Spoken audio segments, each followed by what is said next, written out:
to Science Fantastic with Professor Michio Kaku. On Science Fantastic, we profile some of the most amazing, jaw-dropping scientific developments in science and technology that touch our lives and change the way we view the world around us. Well, today we're going to throw the lines open because this hour is your hour. Okay, well, let's now jump right into the listener phone calls and see what questions you want to ask. Let's take the first listener phone call. Hi, Dr. Kaku. My name is John South, and I'm calling from Huntsville, Alabama. I listen to you on Google Podcasts. And a couple of weeks ago, I was listening to your podcast about travel to Mars while I was at work. And I remember you were talking to several experts from NASA about travel to the red planet. And I wanted to bring something up that I read not too long ago. I was reading about these orbital trajectories known as Aldrin cyclers, and these are orbits that would allow a spacecraft to travel between Earth and Mars using nothing but the gravity of those two planets. And I wanted to get your thoughts on how those trajectories might possibly be used in the future. What are your thoughts on how practical they might be, what the challenges might be, and what advantages they might bring? Thank you so much. Good question. Well, you see, we have Newton's laws of motion and gravity that allows us to create shortcuts when we want to go from point A to point B in a gravitational field. We use this when we go to the moon. When we go to the moon, we do not travel in an ellipse around the moon. No, we travel in a figure 8. In a figure 8, first we have to leave the gravitational field of the Earth. That means we have to hit 25,000 miles per hour. And then as we get close to the moon, we let the moon's gravity do the rest of the work. So we only have to shoot ourselves out over, let's say, half the distance between the Earth and the moon. And at that point, the moon kicks in, and it spins the spacecraft around the moon, back out again. And then we use the gravitational field of the Earth to pull us the other way back. That is the minimum amount of energy necessary to go from the Earth to the moon by using a figure 8. Now, the Earth and Mars go around the sun, but the Earth spins slightly faster than than Mars as it goes around the sun. Therefore, if you want the shortest path between the Earth and Mars, you want to shoot it as the Earth overtakes Mars in its trajectory. So think of two cars. You're in one car, and you are behind the car which is in front of you, but you speed along and overtake the car in front of you. What is the shortest path? The shortest path is to, let's say, shoot a pellet gun. As you approach the car in front of you, and as you bypass them, you get a boost in the pellet gun because of the velocity of the car. Now, there's a catch, of course. The catch is you still have to attain the escape velocity of the Earth, whether you go to the moon or Mars or take any of these shortcuts. So there are shortcuts you can take, but let's face it, we still have to have the conservation of energy. We still have to reach 25,000 miles per hour. That is the escape velocity of the Earth. So there are shortcuts, but the shortcut that NASA takes really is the shortest. It takes about 7 months to go from the Earth to Mars as we overtake Mars in the Earth's orbit around the Sun. So a round-trip mission to Mars is about 2 years. First of all, 7 months to reach Mars. Then you have to wait for the next cycle, the next time when the planets are in alignment, and then another 7 months to come back. So basically a 2-year voyage from the Earth to the moon and back again, with several months on Mars as you wait for the next alignment. So sorry about that. You do have to expend energy. You can take shortcuts, but you still have to reach 25,000 miles per hour. Sorry about that. Okay, well, let's move on now to the next listener phone call. Ben, KPND. I was wondering, what do masks do to facial recognition programs? Does it completely block it? Or have they figured out some way to get around that? It would seem to me it would completely block that facial recognition thing they got going on. And I just was wondering if that's true or not. Thank you. Okay, well, facial recognition AI is getting more advanced every year, but the basics of facial recognition are pretty much the same. And that is the computer, first of all, calculates the size. Oh, let's take a short commercial break, first of all. And after the break, we'll talk about facial recognition technology in the age of the coronavirus. Putting on a mask, does that mean you are now outside the radar of AI?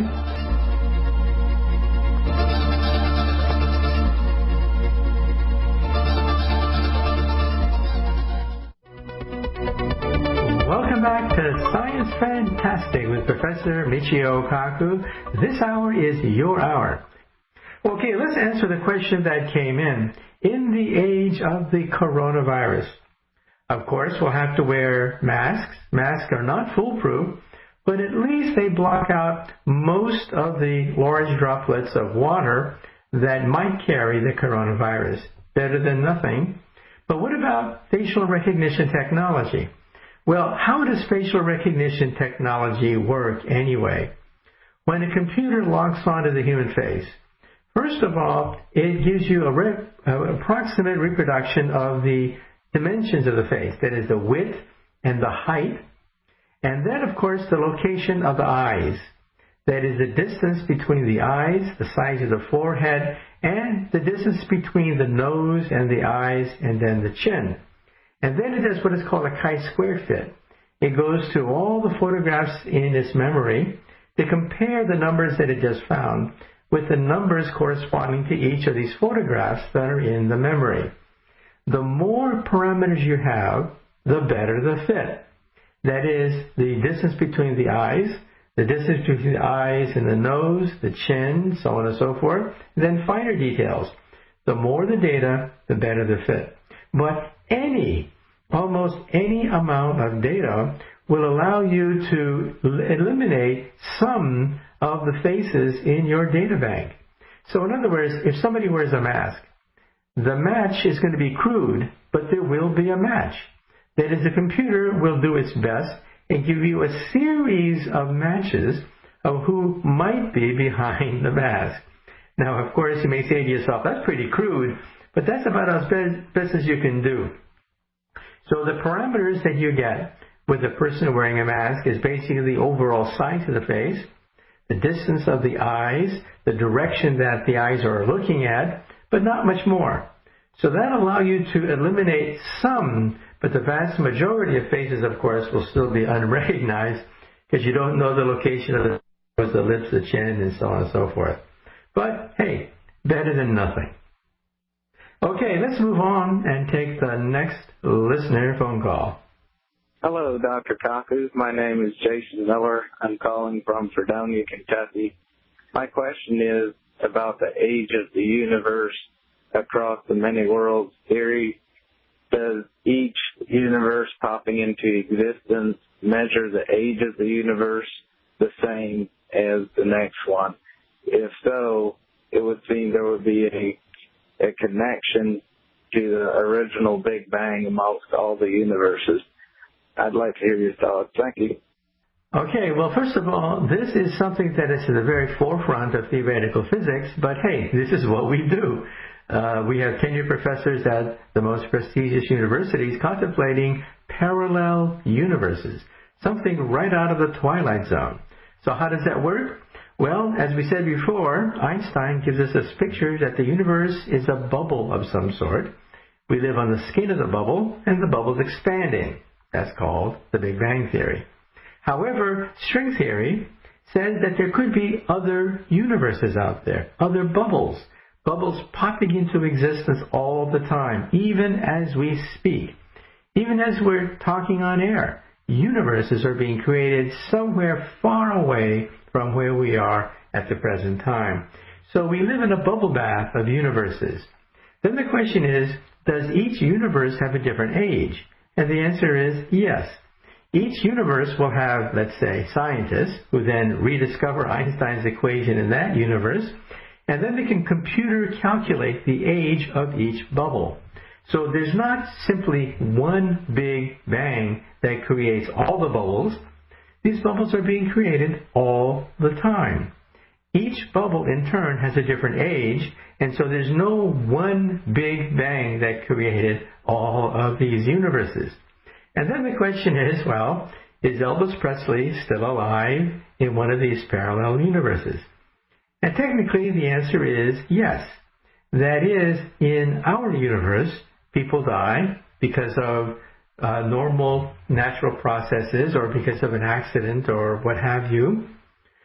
And in another universe, a quantum event may have split off our universe from our sister universe, and maybe our loved one did not die in that accident. There's a TV series called Man in a High Castle, based on a short story by Philip K. Dick, in which case a gun was fired at Franklin Delano Roosevelt, and in one universe that gun misfired. Franklin Delano Roosevelt went on to leave the United States during World War II, and we defeated the Nazis and the Japanese Imperial Army. But in another parallel universe, that gun misfired. And the gun did not misfire. The gun fired correctly, hit Franklin Delano Roosevelt. The vice president became president. He was more or less a pacifist, delayed entering World War II. The Nazis conquered Europe. And the Nazis and the Japanese Imperial Army then divided the United States in half, with the eastern part of the United States controlled by the Nazis and the west coast controlled by the Japanese Imperial Army. Sounds fantastic, right? Well, it is a TV program, but the original short story asks the question. The firing of a bullet, at some sense, is a quantum event. Slight defects, imperfections in the gunpowder may have caused a misfire or may have caused the gun to fire correctly. And so two universes split on the question of one quantum event. That is, whether or not gunpowder is firing uniformly and correctly in an assassin's gun. So then the question is, can these two universes communicate with each other? That's the killer question. And the answer is probably not, because these universes vibrate. These universes are given by what is called the wave equation, the Schrodinger wave equation, and these two universes no longer vibrate in unison. Therefore, you cannot freely move between universes. Let's say you're in a room with a radio. Radio is tuned to one frequency. In that room, there are hundreds of frequencies of different radio stations. But your radio is only tuned to one frequency. That's all you can hear. Why? Because you have decohered. You are no longer vibrating in unison. You're no longer coherent with these other universes. Well, the same thing in the quantum theory. In your living room, as you listen to this program, there coexists the wave function of dinosaurs, the wave function of pirates, the wave function of monsters that once roamed the planet Earth. These parallel universes vibrate right there in that same room where you are, but you don't see them. You cannot interact with them because we don't vibrate at the same frequency. And so that's why going between universes is extremely difficult. We would have to recreate the wave function of the two universes and bring them together, which is far beyond the technology of today. So in other words, yes, Elvis Presley could be alive in another parallel universe, but you're not going to be able to meet him. Sorry about that. Okay, well, let's move on now to the next listener phone call. My name is Peter Madden. The call letters are WTAW1620 in Bryan, College Station, Texas. And my question is about the impact that bottling up all of the spring water and other water sources and putting them on shelves and the amount of food with water and soft drinks with water, just the amount of water that is sitting on shelves, what kind of impact that has on weather and just our environment. Thank you.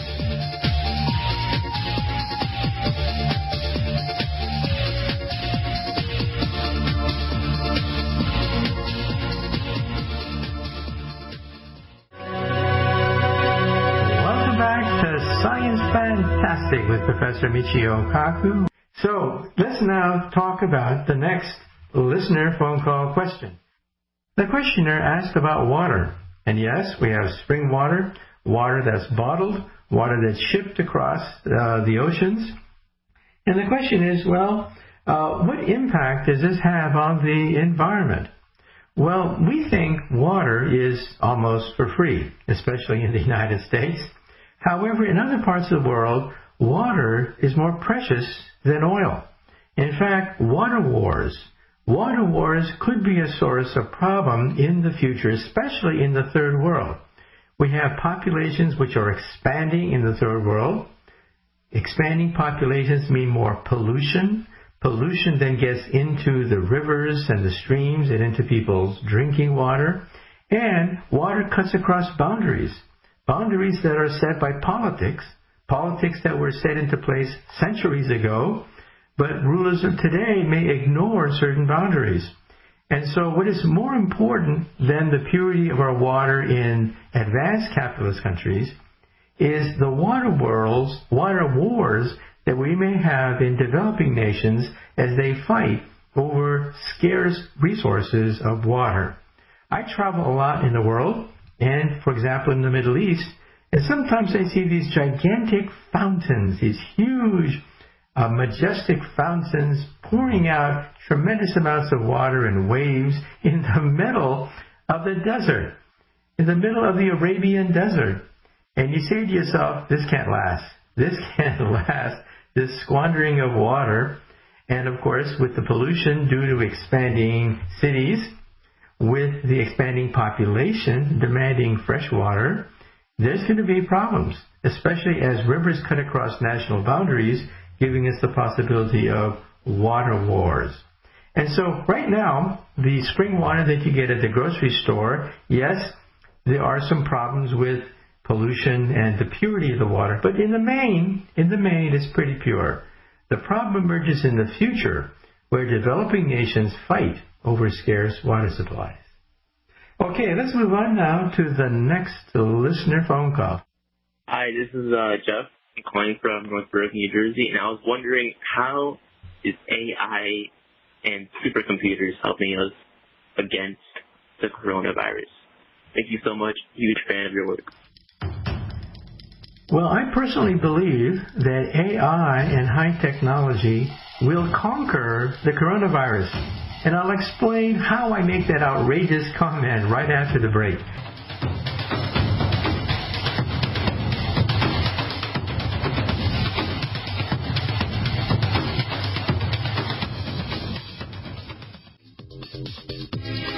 Welcome back to Science Fantastic with Professor Michio Kaku. We had a great question that came in, and we have all this technology.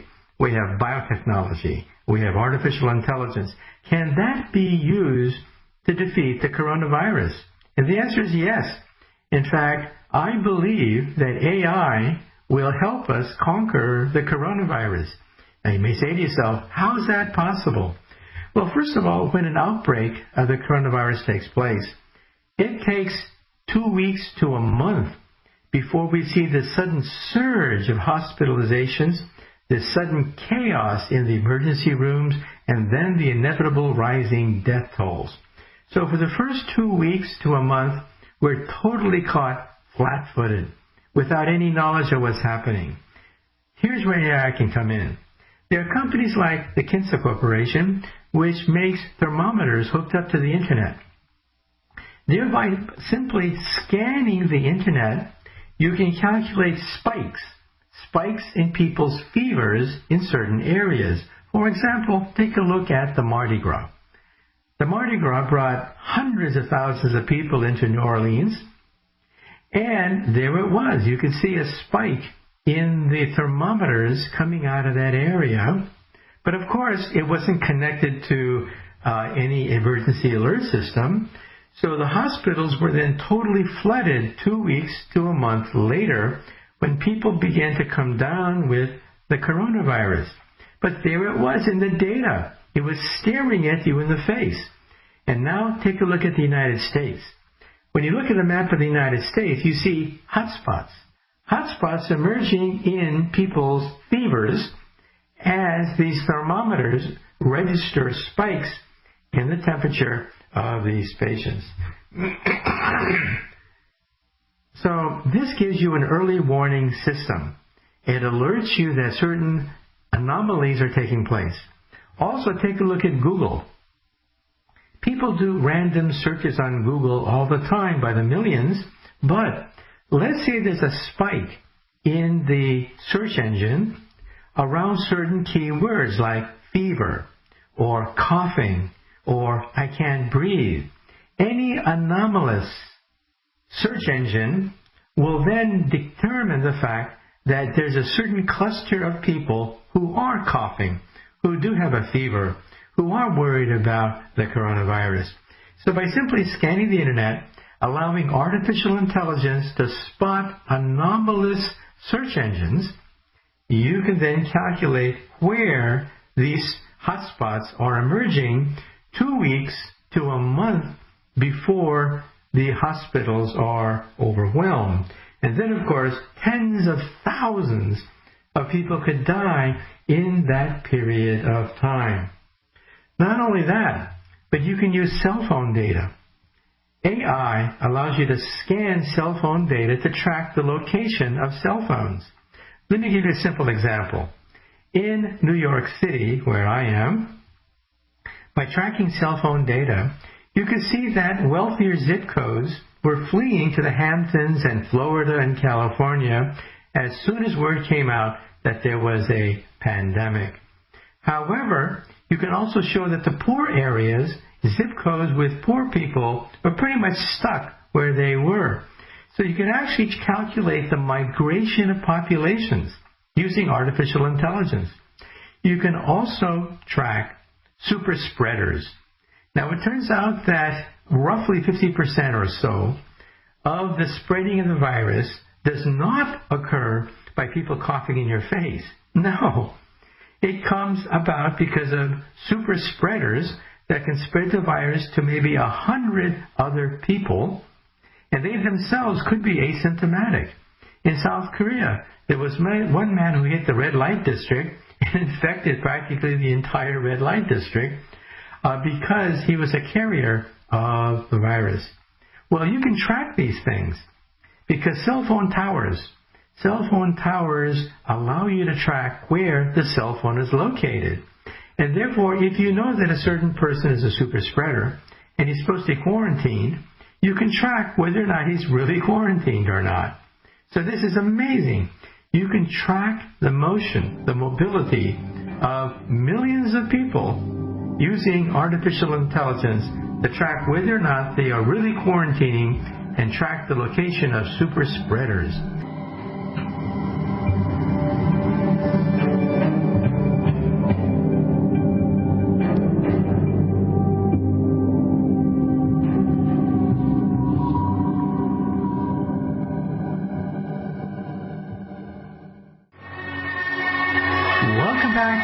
Science Fantastic with Professor Michio Kaku. Yes, you can get on the air. You can ask that question that's always been bothering you. Well, before the break, we had a question. We have all this technology, AI, biotech, but we seem to be helpless against the coronavirus, viruses which have been with us for tens of thousands of years. So can't high technology solve the problem? And the answer is yes. AI specializes in going through mountains of random data to find anomalous correlations, to find the smoking gun, the needle in the haystack. That's what AI can do. And we mentioned that thermometers are hooked up to the internet by the tens of thousands, allowing you to track with AI spikes in the emergence of fevers, and you can thereby alert the hospitals weeks before a flood of intensive care patients show up. Google allows you to look for anomalous searches. All of a sudden, everyone in a certain area is spiking, analyzing the word fever, or coughing, or I can't breathe, or coronavirus. So you can spot anomalous searches on the search engine. And then with Facebook, you can find the super spreaders. One person that can infect 100 other individuals, even though they themselves are asymptomatic. Facebook allows you to calculate the network of your friends. And then cell phones. Cell phones track where you are. Because cell phones track where you are, you can track the location of super spreaders. You can see who is quarantining and who is not quarantining. And you can see the motion of people as they go across state lines or go from one zip code to the next. You can track the location of these people because these locations are tracked by the cell phone towers. And the cell phone towers give you an indication of more or less where you are located. Not to mention drones. If I have a football game with tens of thousands of people, you can't all of a sudden analyze their temperature with a thermometer, but you can do that with a drone. A drone in the sky would be able to calculate using infrared sensors who has anomalous temperatures, who has a fever. And that's just the internet.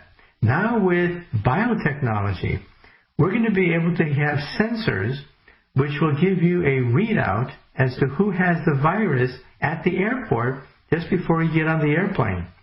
Now today, when you get on the airplane, you have to suffer through going through x-rays and having your luggage analyzed. We take it for granted now. We don't even think about it. Why? Because who wants to be on an airplane with a bomb? Therefore, we put up with the fact that we have our luggage x-rayed. In the future, you'll have a sensor, a biotech sensor that within minutes will analyze your saliva and tell you whether or not you have the virus right on the spot. And this means that, yes, people can get on the airplanes again, knowing that every single person on that airplane has been tested. And then we think that a lot of the virus spreads indoors. That is, you are 20 times less likely to get the virus if you are outside than when you are inside. For example, at a bridge game, there was one bridge game that was analyzed by scientists. It turns out that one bridge player infected almost the entire room. Not just people within 6 feet, but people out to 20 feet were infected by one person at a bridge club. Why? Because the air was not circulated. These people played bridge with each other for a period of hours. Air was recycled. One person then pretty much infected the entire room. Same thing with choirs. Just recently, 40 people in one church were infected, probably because everyone sings, and that releases aerosols in the air, which are then recycled. So what do? UV recycling of air. When air is recycled, we're going to put it through filters with ultraviolet radiation, which kills the virus. So what I'm saying is, with simple high-tech measures, we're going to be able to contain the virus. And then, because of biotech, we're now able to sequence the genes of mutant varieties of the coronavirus. We now know that there are about 30 main branches of the coronavirus. All these branches eventually came from the Hunan province in China, and we can trace the migration of the virus because it changes slightly as it travels between countries. Thereby, we're able to create a family tree. A family tree of the coronavirus by looking at tiny mutations in the virus. Now, the good news and the bad news. Because of high tech, the good news is that we now know that these 30 mutations within the coronavirus are not that great, meaning that one vaccine can perhaps knock out all 30. That's good news, because viruses like HIV mutate too rapidly. That's why we have no vaccine for HIV. By the time you are infected with HIV, and by the time HIV kills you, the virus that kills you is quite genetically different from the virus which originally infected you. That's how fast HIV mutates. By contrast, the coronavirus does not mutate that fast. which is good news for the makers of the vaccine. It means that, yes, perhaps we'll be able to use high-tech, artificial intelligence, and biotechnology to defeat the coronavirus. This is something which was only a dream 100 years ago when the 1918 virus hit, but it's a possible reality because of advances in science and technology. Well, I'm afraid that's it for Science Fantastic.